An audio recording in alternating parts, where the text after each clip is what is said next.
opening statement, or do I start? I think you might start.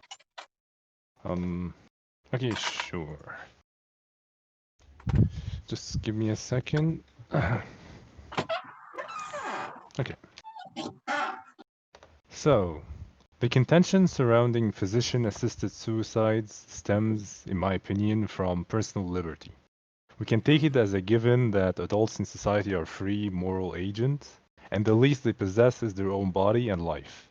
Physician-assisted suicides become problematic, however, in its social repercussions. Coming from the perspective of a rural utilitarian, my main argument is claiming that physician-assisted suicide is moral or making it legal will be a net negative on society as a whole. Because of one, many of the reasons for seeking physician-assisted suicide usually does not stem from individuals themselves, but from external reasons, such as not wanting to be a burden, not wanting to be dependent on others for personal care, depression, hopelessness, being tired of life, loss of ability to maintain personal relationships, and so on. Things that could be fixed, things that do not stem from the individual themselves, problems that shouldn't or wouldn't be fixed by physician assisted suicide. And because of two, it degrades those who are terminally ill. Illness and aging often bring dependence and disfigurement. The terminally ill especially need to be reminded of their value and their intrinsic dignity. They need to know that their ultimate value does not depend upon their appearance, productivity, or independence. Ultimately, we risk marginalizing and demotivating those who are in need of validation and encouragement by legalizing or moralizing physician assisted suicide. And that's my opening statement. Okay, I think there's a lot to agree for, or there's a lot to agree with in that. Mm-hmm. For one, I would definitely agree with you if you want to say that motivations, if physician-assisted suicide is going to be a thing, obviously we would want the decision to be entirely in the hands of the patient. We wouldn't want them to have any external pressure from, or say, a desire not to be a burden, or uh, let's say, Financial pressures? sure.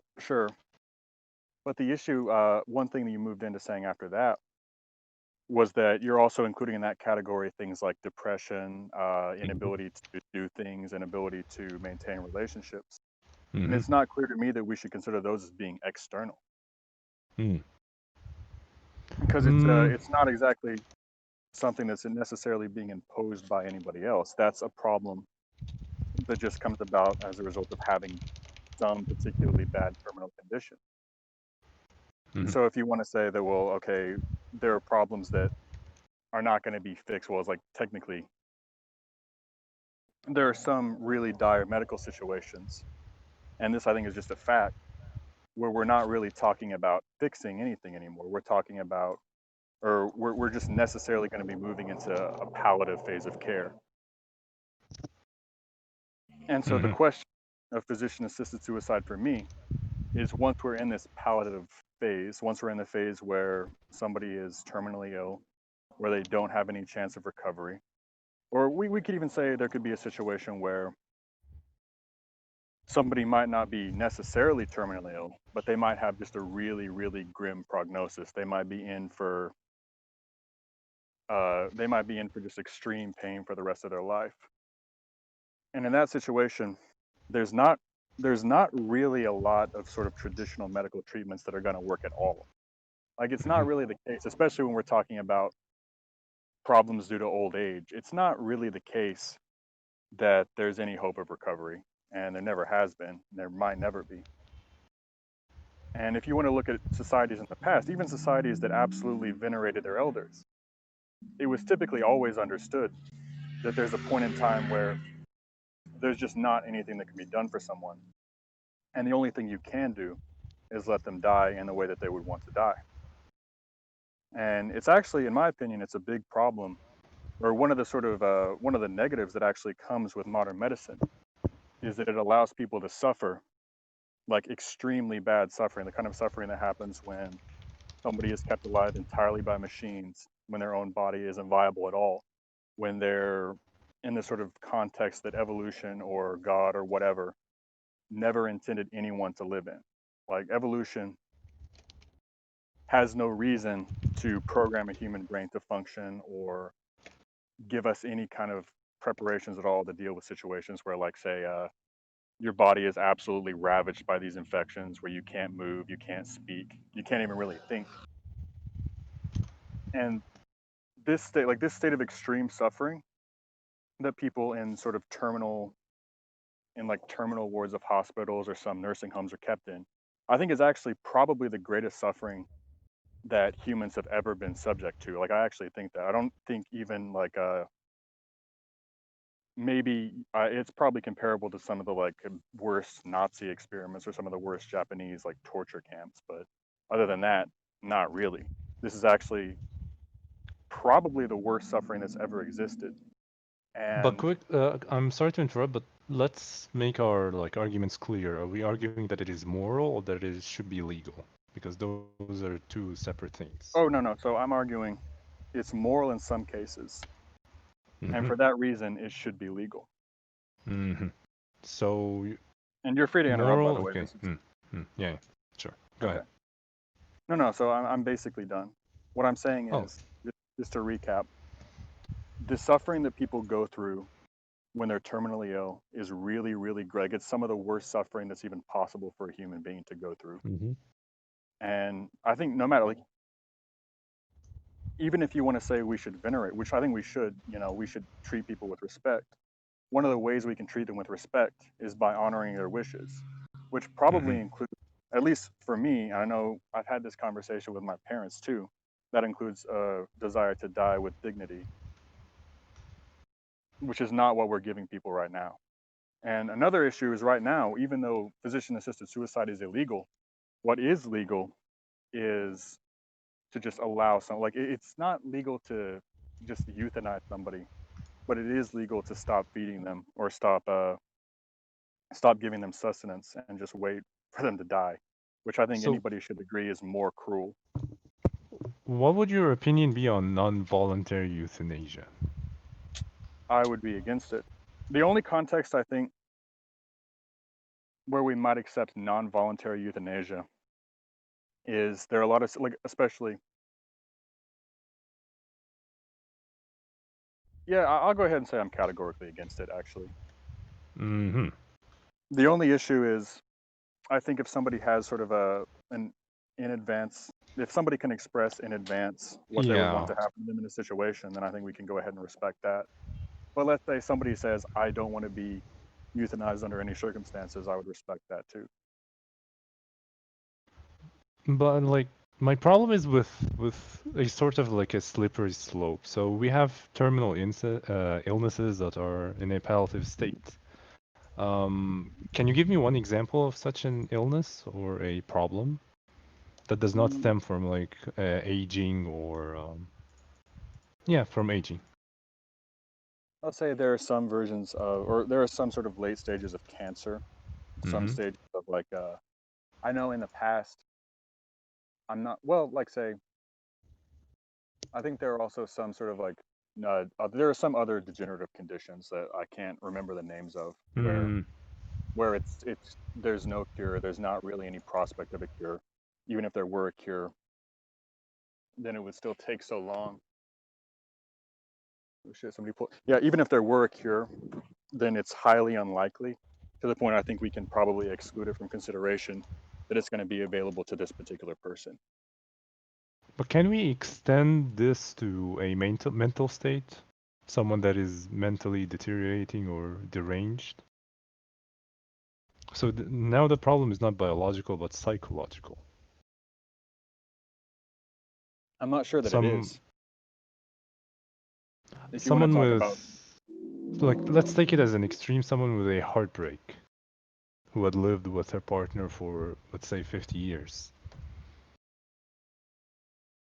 The then we would take the responsibility as a society to tell him, yes, your heart is broken, but it's okay for you to commit suicide, or to we could assist you in committing suicide. And this is what I said by taking the rule utilitarian approach. We are taking this as a rule for society, a new norm.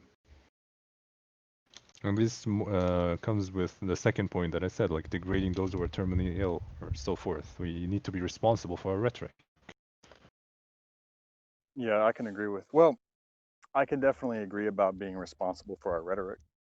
Hmm. One of the issues, like to me, the main argument for physician-assisted suicide is that in the case of people who have certain sort of degenerative conditions, they're Hmm. not really able to do much of anything without physician assistance, right?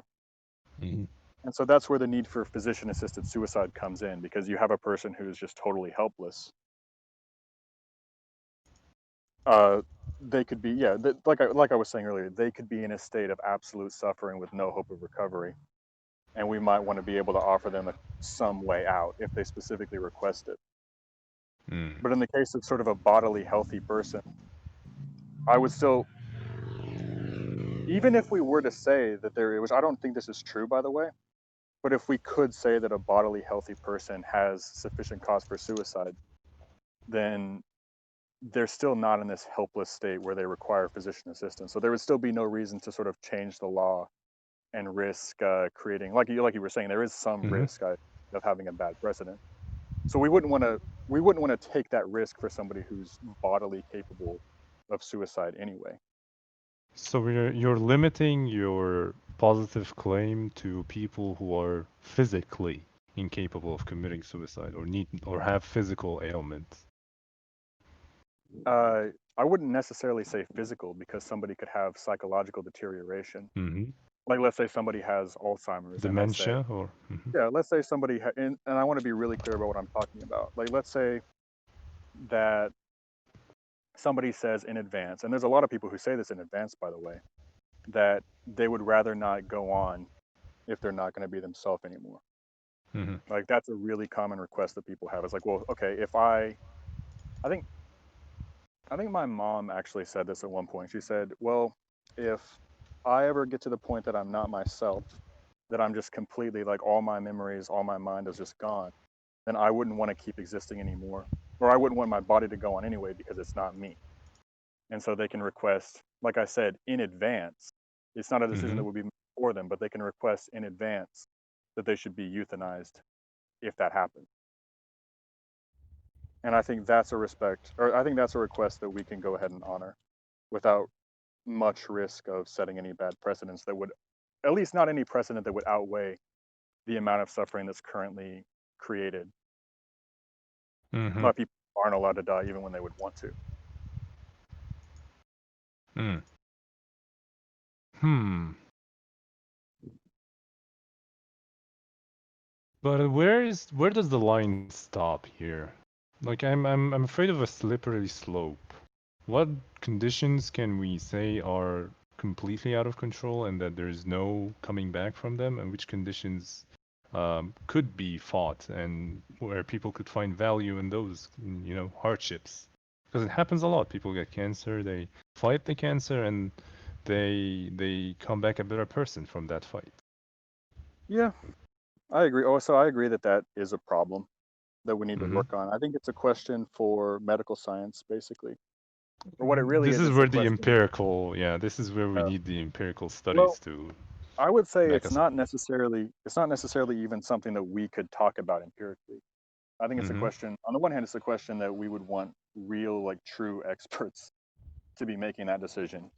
Mm. And second, even if an expert makes that judgment, obviously medical science is advancing all the time. So if we wanted to draw the line somewhere, presumably it would move somewhere else when we gain new knowledge or when we gain new technology. Hmm. I think there are some cases where we probably can draw the line, like in the case especially of age related diseases like dementia. It's pretty well known. I mean, I know for Alzheimer's there actually are some reasonably promising treatments, Mm. but that's, well, at least for now, it's pretty clear that there's not going to be any recovery for a lot of people in those conditions. Mm. And I know there are some sort of like muscular dystrophy. There are some cases of that where it's known that there can't really be, well, there's no prognosis for recovery, and when it's also known that people suffer a lot in their last few months or years of life. because they're not able to move, they're not able to do much of anything. And like I was saying earlier, I actually wouldn't necessarily advocate suicide for someone in that situation. I think advocating suicide for somebody else is a But pretty. that's the problem. We can't help but advocate for it. I don't know that Like, you isn't can't. there a tacit agreement to advocate for physician-assisted suicide once you legalize it slash deem it as moral? I don't think so. In the same way that, let's say, as far as I know right now, it's legal to it's legal to cut your hand off with a knife. Like you're Mm-hmm. not going to go to prison or anything. But it's not taken to be that we're advocating for that as moral. And Mm-hmm. so the control I think we could put in that would stop a lot of this slippery slope stuff that I think you're rightly worried about is we can have a policy that to call for physician assisted suicide, or let's say the people who are responsible for this sort of like hospice. I guess what I really consider it to be is like an alternate version of hospice care. And I would say we're just going to have a separate company, a company that is like legally not allowed to advertise. They're not allowed to like go into hospitals and tell people, or like they're not allowed to sell themselves, but they're Mm-hmm. still there. And somebody who wants that service is able to seek it out, where a person can be uh, put to sleep basically Hmm. Would on like, their but request. wouldn't that allow for like a potential for abuse? I think so. I don't think I can deny that there would be a potential for abuse, but I think it's a little bit unfair that we're not considering some of the extreme suffering that's happening right now. Like Mm-hmm. there are like people in extreme, like literal. There are people right now, I think, who are going through suffering that's actually comparable to Where their like every waking Nazi death moment is camp. just pain. Yeah. Yes, and they have no Mm-hmm. way out of that except either euthanasia or amounts of painkiller that are effectively identical to euthanasia. Mm. And I think we have to all like we can't. I understand the precautionary principle, but Mm-hmm. I don't think we can be that like when we have people who are suffering that much right now and who want or would want if they were coherent, which most of them, that's another thing is that most of them are Mm-hmm. not even really able to think clearly at all. Mm-hmm. And like I was saying, like this is an amount of suffering that I think has to be taken to justify at least some possibility for abuse. And I think we Mm. can also find other ways of we can also find other ways of mitigating the possibility for And by abuse. abuse, I mean like people who are lacking access to care or support may be pushed into assisted death, or like assisted death may become a cost-efficient strategy, like burden family members would encourage the option of assisted death. Yeah, I mean the Hmm. issue with that, I think. So I acknowledge that this is a real issue. Mm-hmm. I think there are some ways of getting around it. One of them is people who are, let's say, reasonably healthy. I know this Mm-hmm. might not be an option for everyone, but people, when they're reasonably healthy, are just going to write in advance what their wishes are. Mm. And I think I think if we do that, we're getting rid of the majority of the negative repercussions can be mitigated. And I also think Hmm. even if you want to talk about people taking financial considerations into account, Mm-hmm. I'm not 100% sure that that's not legitimate. Because let's say that I work hard my whole life. I build, let's say I have a house that I Mm-hmm. really want to pass on to my grandkids. And let's say I'm in this hospital that's charging me some hilarious amount of money. Mm-hmm. And I know that if they charge me any more money, they're not actually going to save me. All they're going to do is keep me alive for a couple more months. But then after Mm-hmm. they do that, they're going to send me a bill, or they're going to send my estate a bill that lets So them just like basically, take my America. house. Yeah, yeah, basically America. But it's like Mm-hmm. if somebody has some property or they have something that they really want to pass on to their kids, and they say they would rather do that, they would rather, I'd rather pass on my, family house, or I'd rather pass on this And I business that I worked hard to build. to I my think this kid. is why I oppose physician-assisted suicide, especially in this day and age of capitalism. I Hmm. can't let people's lives become a matter of financial calculation. Like, do I calculate, oh, is it more worth to keep my dying girlfriend alive or to let her die, you know? So I would agree that physician-assisted suicide is okay when, like, the most strict external reason, which is finances, is gone out of a person's life choices. You have people who are poverty stricken, and poverty leads to depression. And I think that, like, the capitalist mode of production is like the biggest problem here.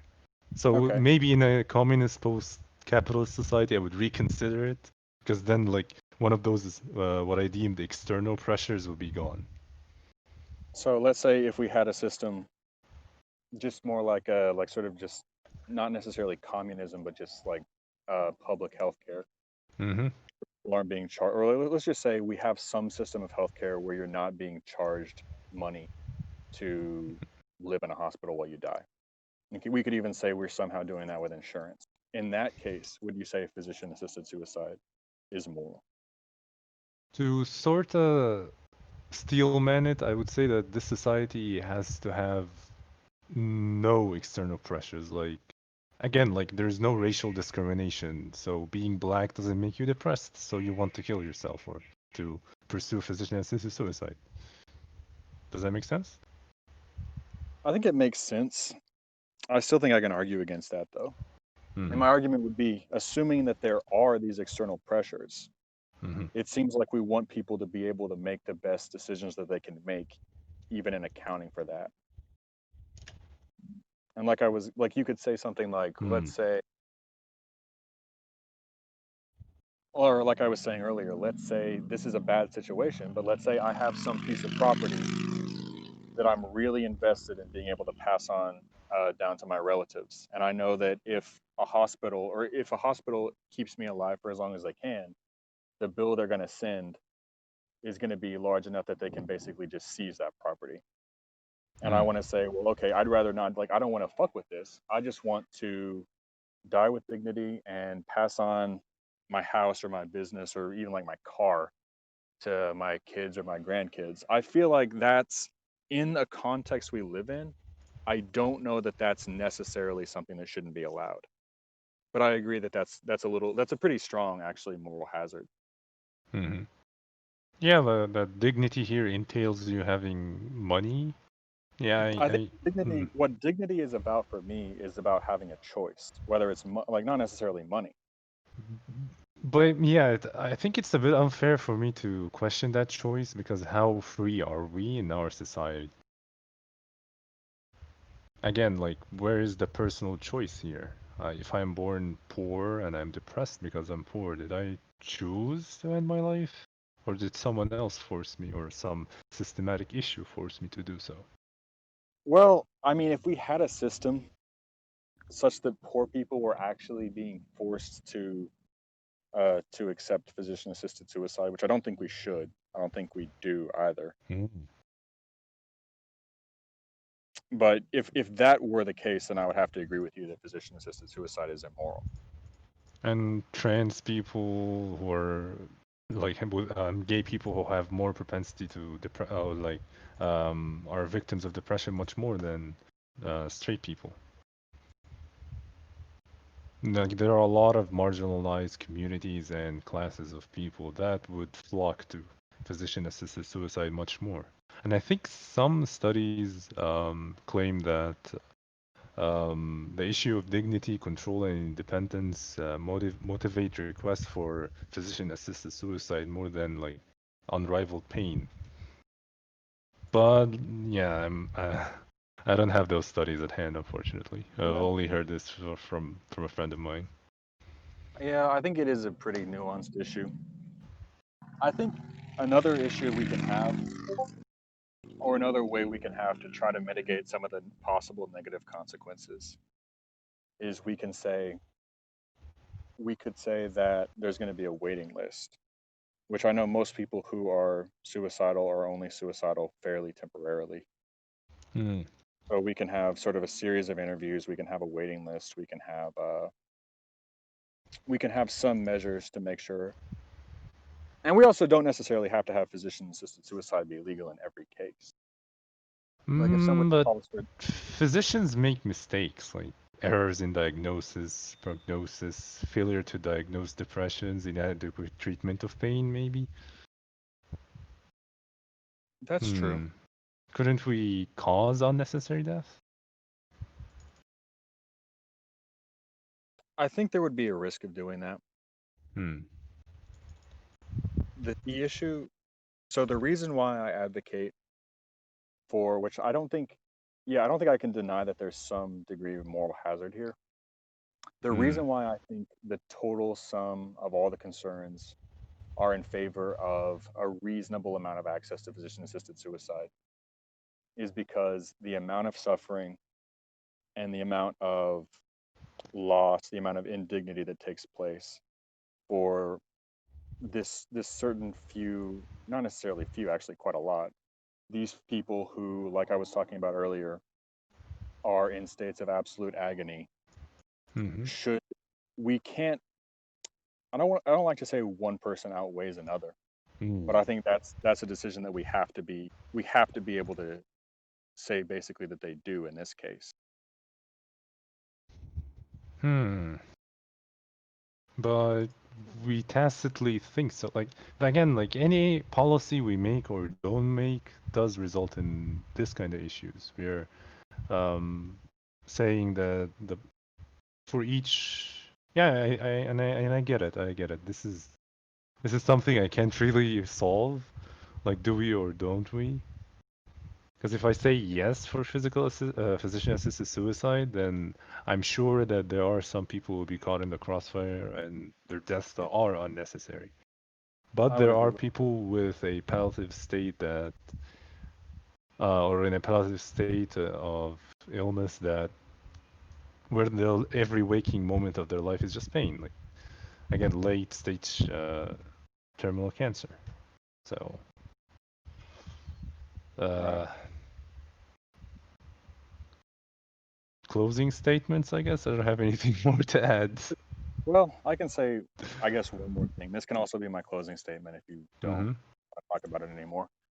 Mm-hmm. I think, given that we both agree that there's a sort of moral hazard on both sides, the Mm-hmm. most justified thing we can do is to look at the most unambiguous cases. And to me, the most unambiguous cases would be somebody who is just temporarily depressed, somebody who's recently gone through trauma. In that Mm-hmm. case, suicide should clearly stay illegal. But in the case of like we were talking about, very, very clearly incurable, very, very clearly painful terminal conditions, I think we should go ahead and move towards legalization of physician assisted suicide in those cases. And Mm-hmm. then the more ambiguous cases really need to be looked at much more closely and including some degree of the evidence that we're going to get and some of the testimony that we're going to get once we sort of roll out Mm-hmm. physician assisted suicide in the most obvious cases where it's clearly going to be the best option. Mm-hmm. And I think the best thing to do is probably, like I was saying, we can just start with the most unambiguous cases, only the most unambiguous cases, very limited legalization, and then sort of see where we can go from there. Once we have more empirical data, once we have more experience with possible abuses that would basically can't be avoided. But yeah, that can be my closing statement. If you want to say Mm-hmm. anything more, No, I generally agree that we just hope for the best in both cases. If we don't allow, if we allow, I think there are more care should be looked at trying to solve the issues rather than declare physician-assisted suicide. I think there are a lot of reasons for people to pursue physician-assisted suicides that are outside of um, terminal illnesses, but there are some unambiguous cases, such as, again, late stage cancer, where I can't, in good faith, make any arguments against. Um, Yeah, as long as it's very well established, like implemented very carefully, any sort of abuse is looked at. I have no problem with physician-assisted suicide. Okay, cool.